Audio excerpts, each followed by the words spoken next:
Welcome to another episode of Money You Should Ask. I'm your host, Bob Wheeler, and in this episode, we're going to explore, question, examine, converse, dig deep, expose, laugh, and cry about the money beliefs, money blocks, and life challenges of our next guest. Turn up the volume, listen, learn, and laugh. Good news, bad news. Bad news first. Growth comes from learning, which is a lifelong endeavor. Good news, growth comes from learning, which is a lifelong endeavor. At the Money Nerve Academy, we hold space to explore, navigate, discover, and heal your relationship with money. With our online course, Mastering the Emotions of Money, you can get in touch with your fears, blocks, and beliefs around money so that you can become more aware of your current financial story.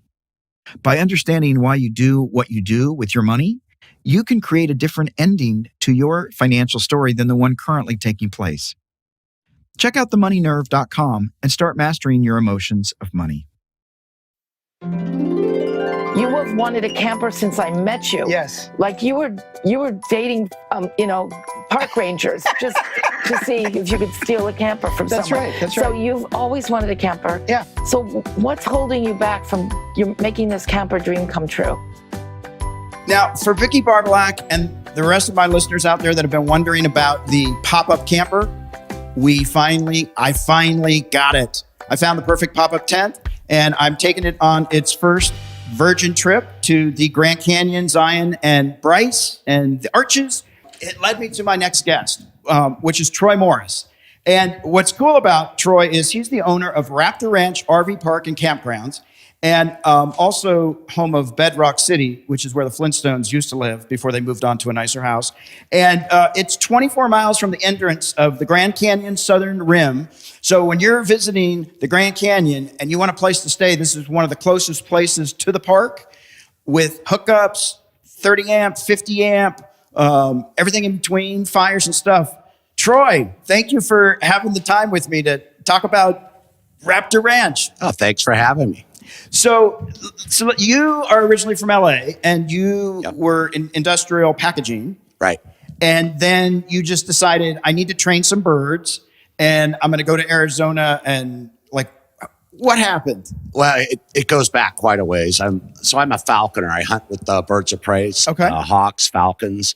And about 20 years ago, I had in the back of my mind to kind of go into semi-retirement, maybe open a bed and breakfast, something around a tourist area where I could, display my birds as a point of interest to people.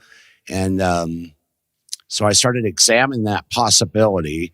And I usually tend to overanalyze things. So, when I'm looking for a tourist area, I got on the map and I started searching traffic patterns. And in searching traffic patterns, the location that we found, which brought us here, was the highest concentration of tourism traffic for any state national park in the country. So I put my finger on a map and I said, I want to do something here. And then the idea kind of evolved. It kind of grew into a larger project. And we went actually in 2005, I had the business plan and was all ready to open Raptor Ranch, a birds of prey park. It did not have a campground or RV park or anything. And I acquired property 5 miles up the road, had some people that contested it with the county. It went to appeal. They decided it was going to be too successful and too busy. Yeah, you don't want to have too successful. Yeah. Heaven forbid. And just bring too much traffic to an area along the Grand Canyon corridor that wasn't commercialized. So, right. So that was a big letdown. At that point, I'd had a lot of time and a lot of money put into the project and planning. So I kind of tucked my tail between my legs. And then after tossing and turning, I finally found another property that was closer to the commercial center. Went back to the entire process again, which took about a year. This time I did win on appeal, went back to my bank. The bank said, well, we just need this feasibility study to be conducted. That's the last thing they needed before they could fund it. So I went, had that done. That took almost 6 months. Yeah. And when I came back with that, with a glowing recommendation for this business plan, it was 2008 and the financial meltdown was upon us. And the bank said, sorry, Mr. Morris, we're no longer in the lending business, right? Timing is everything. Timing is everything. So, and then you finally got here and got started right before COVID. Yeah, right. So there was we took a hiatus. We were waiting for the economy to pick up, and it did. But for a startup operation, banks were still no longer funding something so out of the box as Raptor Ranch. So we were waiting and waiting. It's my partner, Ron Brown, and his wife, Angela, and my wife, Debbie. We're all in partners together. And we were sitting around and we said, if we're not getting any younger, if we don't do this, we're never going to do it. Not going to happen. It's not going to happen. So, but we couldn't afford to build the property that we purchased because the infrastructure had nothing. We needed to put in a left-hand turn lane off the highway, deceleration lane. Right. And it was too costly to develop out of our own funds. So this property was available. It's 30 acres. It had a lot of deferred maintenance. But I looked at Ron and I said, we could start on this property. It's Bedrock City now, but we can change it and add to it. And it needs a lot, and I mean a lot of work, but it's here. It's got access. It's got electricity. We've got, sewage, buildings, funky as they may be. It's got some bones. It's got bones. It's got some dinosaur bones, but it's got bones. A lot of bones. A lot of bones. So, we sat around and looked at it, and basically my partner came up with a lot of money, and we sold everything that we had, stocks and property, and kind of burned all the bridges. Went all in. There was no turning back. No going back to LA or any of that stuff. You are. No, sold everything, So. All right. And you dragged along some family. I think your sister's here. Yeah. It started, it was going to just be my wife and I, and then her niece, Bridget, wanted to change. So she came up to help. And then, cool. And then my mom came up and my sister. And so, I've got the whole clan here. The whole clan. Right now. That's cool. Yeah. Well, let me ask you this. So when you were 5 years old, were you thinking, I want to own a Falcon ranch? A Raptors? I wasn't thinking that far along. I've always been infatuated with birds. My mom said when I was a baby in the crib, she had a parakeet that would perch on the edge of the crib. So that may be where it all started. But as long as I can remember, I've been infatuated with birds of prey, and I've been flying them and training them and breeding them for 30 years now. Wow. Yeah. Now, did you do that when you were in LA? I did. You did? So there's a lot of planes and drones and traffic. How do you train birds of prey? So I grew up in the South Bay, and at that, back in the 70s, you could do it back then, but that area kind of got congested. So we actually moved 50 miles out into the suburbs. Oh, okay. To Corona. And that's the large portion of deciding to live there was because I had access to fly my Falcons and things of that nature. And then that area is getting more and more congested and built up. And I was driving 50 miles one way to work on the 91 freeway. That was getting really old. That gets old. Yeah. That gets old. Yeah. And do you just have the one sister? Do you have other siblings? I have another sister. She's still in California. Okay. Yeah. She made the choice to stay. She's on the other side of the bridge. Yeah. Has she been out here? No, she has not been out here yet. No. All right, sis, get out here. And so you had this dream, and it took a while, but you were very persistent. Like, what made you say to your partner, Ron, now it's do or die, now or never? What was it that, was there, at some point we know it's not going to happen anymore if we don't? Yeah, it was kind of a gradual thing. So, after OA, we knew we were going to have to put it on hiatus for a while. So we said, all right, we're going to shelf this and we're going to wait. And we were waiting and waiting. And even though the economy picked up, the lending for a startup business just became apparent to us. It was never going to be the way that it was. We would probably never get the funding to start it in the way that we thought we were going to start it. So we kind of, got together and looked at the funds that we had and said, okay, this is how much we have. How do we make something start? How do we start growing a company with these amount of funds? And my partner had some commercial properties. He did a land exchange on the sale of those that helped us buy into this property. And we brought in the money to fix it up and just decided we could actually make a go of it with our limited funds. And we decided, I told my wife, she's a city gal. We are, to give you an idea, we're 50 miles from the nearest, Sam's Club. There's 100 miles from a Costco. Right. Okay. So I took my city girl wife and I said, oh, you're going to love it because she's a real people person, right? I said, we get international travelers, people from all over the country. You're going to meet all these interesting people. So I came up here for a year to get the property ready. And while she stayed in California, got the house ready for sale. And she finally comes up here. And when she got here, COVID had just hit. Grand Canyon was closed. And there was not a soul in sight. Oh, no. And it's like, oh, boy, what have we done? What have we done? But she was still in. Yeah, well, like I said, we'd burned all the bridges. We burned all the everything bridges. was sold. Yeah.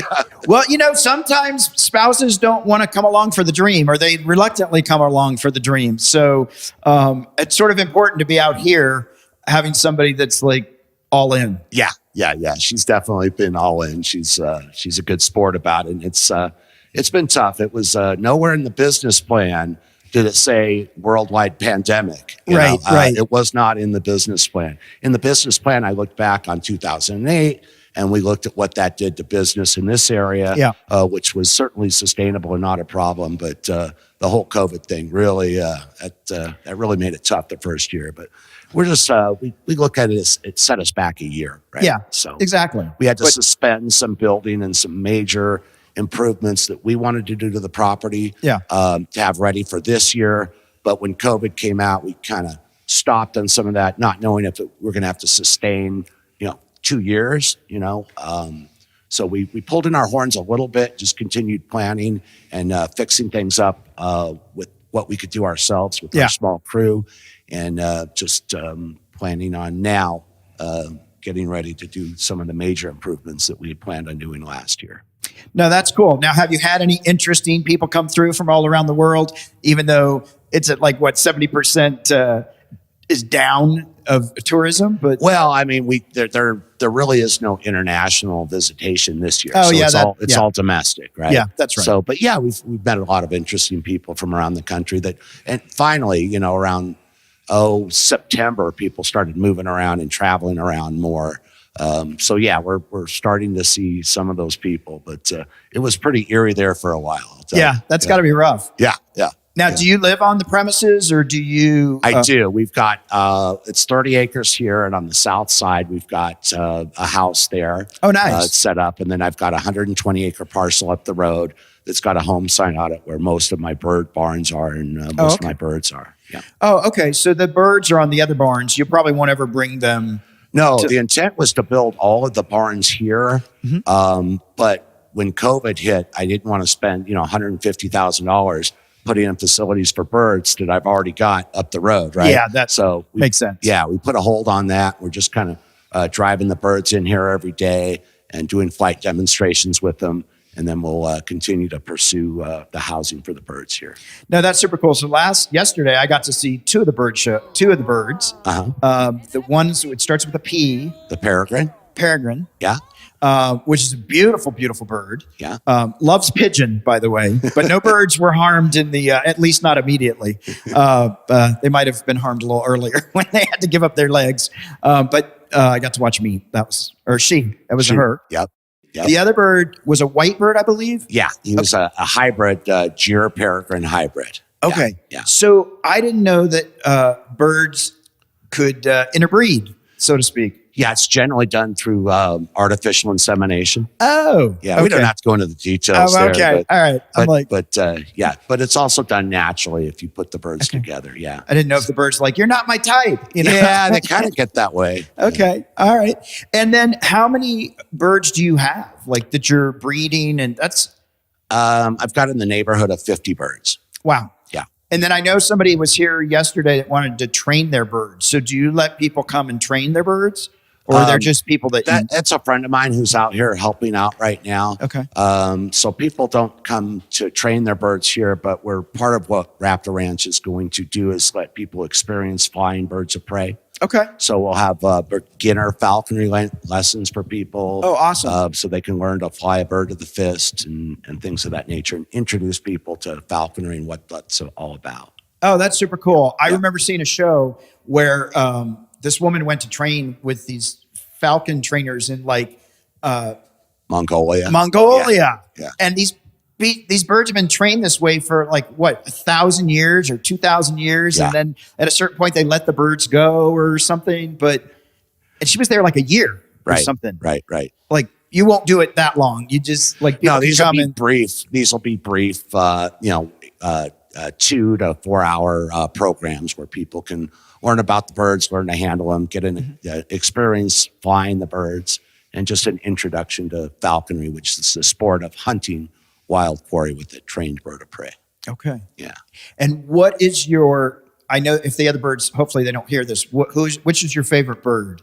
The peregrine falcon is my favorite bird. Yeah. Okay. Yeah, they're a popular bird for falconry. They always have been. They're vigorous birds. They're easy to get along with. They're courageous. They're fast. They're a lot of fun. And why do they keep coming back? Like, if it's me, I'm not much of a rule follower. So I might the minute you let me free, I'm going to freaking haul over to the next mountain. Well, the first thing you have to do with the bird is get it tamed so it trusts you. Right. And then, when you're feeding it and rewarding it, it realizes that you're not going to hurt it. You kind of develop a bond. Mm-hmm. And then when they fly around, they want to come back because you're going to show them where the food is. When you're hunting, mm-hmm. you're going to flush that quarry for them. And they realize that this guy walking around is good because he flushes these ducks for me to fly and catch. And they just realize it all works out. Oh, that's cool. Yeah. That's cool. Yeah. And how has it been in the local community? Have they been pretty excited? I mean, I'm sure they're excited that Bedrock is still around. Yeah. Home of Flintstones used to live here. How have the birds been received locally? Very, very well. Very mm-hmm. well. A lot of people interested in it. A lot of tourists are interested in seeing it. But yeah, the locals like it. They think it's kind of, fits with the topography in the area into the corridor of the Grand Canyon. So, it's been very well received. What would you say to somebody that's out there that has a dream that's maybe not like everybody else? Because certainly having a Raptor ranch is probably not, most people aren't like, I just want to be a fireman. But what would you say to somebody that's got this sort of dream that's a little different than everybody else? What would you say to somebody out there that's... you know what? Just don't give up on it, right? So this has taken a long time to get here, but we never forgot about it. You get bumps in the road and things that may delay you or stall you. But if you've got a good idea and it's going to work, then follow up on it and stick with it, even if it takes a little longer than you thought it might. A lot of people come up with good ideas and then they just never follow through with them, right? Yeah. So, Ron, my partner, and our wives always knew that this was a good concept in this area. We didn't have a doubt about it. It was just about how do we make it happen? And that was the challenge.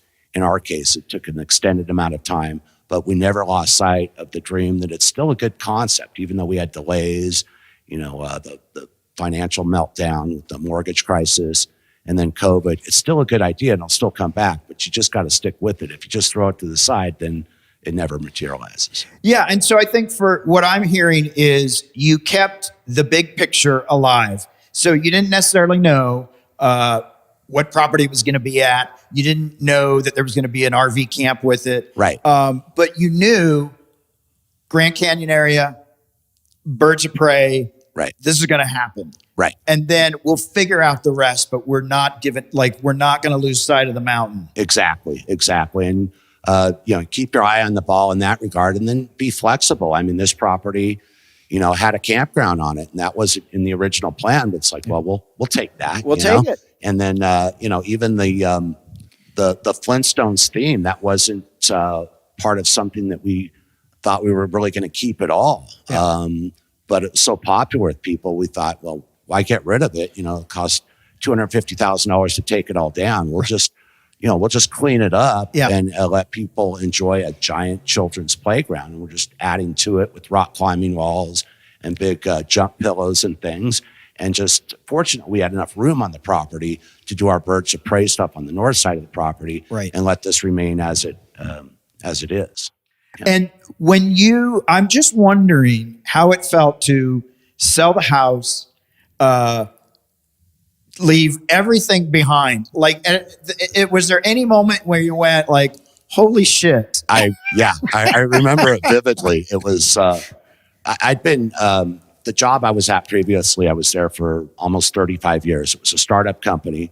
I started with the owner of the company, and we were the first 2 employees. Okay. And we went to a $40 million a year company. So a pretty good sized business, Pretty good and I was size. comfortable there. And it was a good business. It was a good living, but I wanted to make this change. So when I'd given notice at my business and the time for me to leave was fast approaching, I woke up in a cold sweat in the middle of the night. I dreamed that I sold everything and bought a cartoon town in the middle of the desert. Oh my God. And when I woke up, I realized, it's just a dream. And then I realized, no, it's not a dream. You've actually done this, right? You've done it.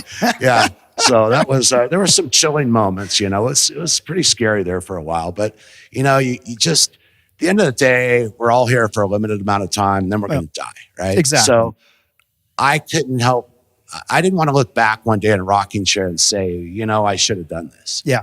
Should have, could have. So, it comes a point in time where you just gotta make the leap. Of course, you don't leap without looking, you plan accordingly and you do it when the timing is right. But it comes a point where, you gotta jump, right? Yeah, absolutely. Absolutely. What would you say is the biggest reward from all of this? Just having something that's yours, and you're kind of in control of it, right? So my sister's here, and she came from a corporate background, and it's corporate, right? Yeah. And but this is, it's different here. We can do what we want. It's a family business, and it's enjoyable and controlling your own destiny. Yeah, there's something nice about that, of actually being able to be in charge. Yeah. Of, like, maybe I'm not making $5 million. Right. And because, again, for me, I don't even think it's about the dollars that we're making. It's about the pleasure that we're having, the experiences we're having. And it just seemed like yesterday was Halloween. And so all the kids were coming in costumes for the candy and the bird show, and just watching everybody just like, wow. Like, yeah, it's a lot of fun. I mean, it's an enjoyable type of business. People are on vacation, and it's a lot of fun. I mean, at the end of the day, you have to cover the nut, right? You gotta pay the bills, and pay the bills. You make some money at the end, but it's not all about the money. But it's certainly, it's a little pride of ownership, goes along with it. So yeah. So I do think it's awesome to be able to be in charge of your own destiny. Yeah. That is for sure. And I think a lot of listeners out there, and just a lot of people I work with in workshops, stuff like that, they have a dream, and then they're just too afraid to go for it. Yeah. Right. Yeah. And so I think one of the things I would just say to people out there is, like, go for it. Like, you're going for it. You just sold everything. Yeah. You've burned all the bridges. There's no going back. Yep. And no regrets. No. I mean, even after COVID, that made it tough. That wasn't the plan, but we're going to get through it. But I think the key is looking before you leap, looking at well. And I mean, I studied this a lot. So we kept looking back, and it's like, this is a good plan. This is going to work. There's no way this is not going to work unless you're just completely mismanage it, right? So you just got to make that decision at some point after you checked everything. You got to go. You got to go. Yeah. And did you have naysayers? Did people, like, when you quit your job, were they like, Troy, what are you doing? Or was everybody really supportive? No, I think everyone was pretty positive. I think generally people were pretty positive. I don't think I really had anyone that just said, no, don't do it. Yeah. And your mom's on board now? I mean, she's obviously here. So she's, train left the station and everybody jumped on. Exactly. That's cool. Yeah. And have any of your LA friends or any of those folks come out this way yet? Or I've had a bunch of friends come by, so it's pretty cool. Yeah. Oh, that's cool. Yeah. They all, making a point to go to the Grand Canyon and stopping by and saying hello while they're up here. So it's kind of nice to see them. Yeah. And, I just had this thought. I don't know how long birds of prey live. I mean, I'm sure there's different ages for different ones, but you were talking about your favorite bird. How long, what's their lifespan? So peregrines in captivity can live to be about 25 years old. Okay. And some of the larger birds, like the eagle owl, is substantially longer. Some of the smaller birds, last 15 years or so. So okay. Yeah. Do you have will this become a sanctuary? I mean, the birds will be here for, maybe for the next 200 years. There might be birds here, right? And bedrock may be here for 200 more years. Right. How do you plan for their legacy, for their... Well, you get birds. It's like having an older dog or cat. They just kind of go into retirement. They're not going to do the flight routines that they did when they were younger because they just slow down. But you just keep them comfortable and house them. And eventually, we do plan on opening a rehabilitation facility here. Oh, cool. For wild birds that are injured in the area.